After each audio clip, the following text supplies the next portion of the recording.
Being privileged, being privileged, Toastmaster Lasya. Cut scene 1. Dada, you promised to get me a bike when I joined my MBA. Last year, all the money was spent on your education. Dada, but you promised me. All my friends have it. Feeling underprivileged, I stormed fiercely out of the room. Cut scene 2. Last year, no partying after 10. I'm 20 now. I can take care of myself. We care for your safety. No means no. I went into my room, banged the door, fiercely angry. I was eagerly waiting for the day I'll earn my first salary, only to find my privileged freedom. Underprivileged.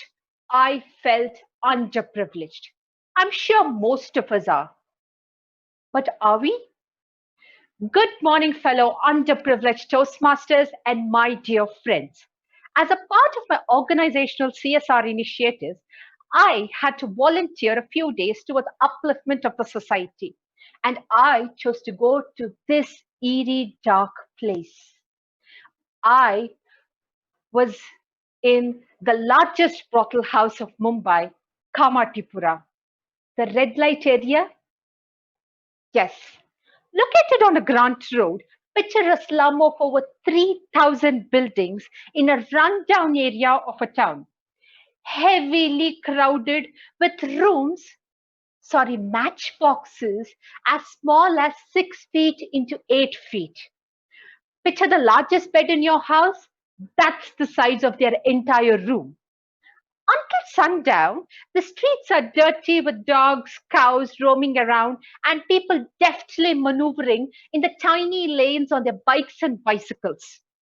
As the sun goes down, you will start seeing dozens and dozens of girls sitting alongside of the streets with their face caked in brightly colored makeup and red lipsticks.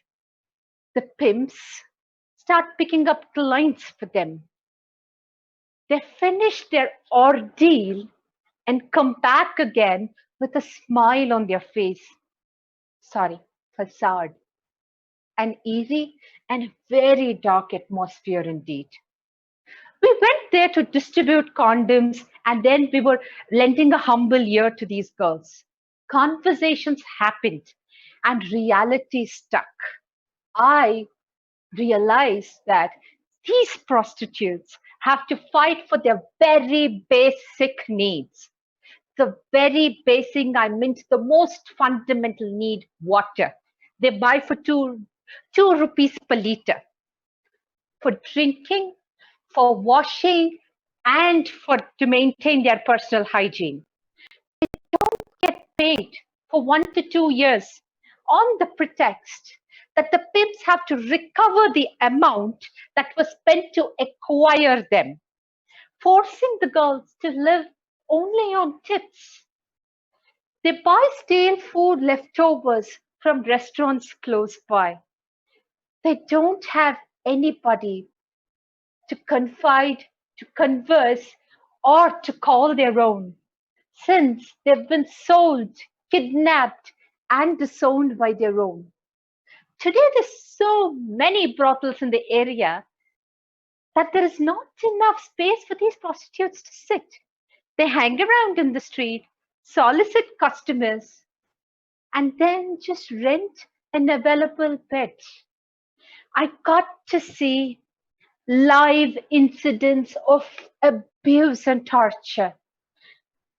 A hideous, horrendous hooligan put cigarette marks on a 14-year-old tender girl's skin.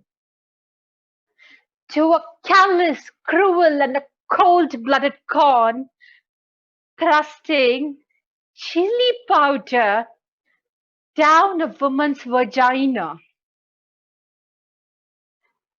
There were so many such stories of horror that sent shivers down my spine.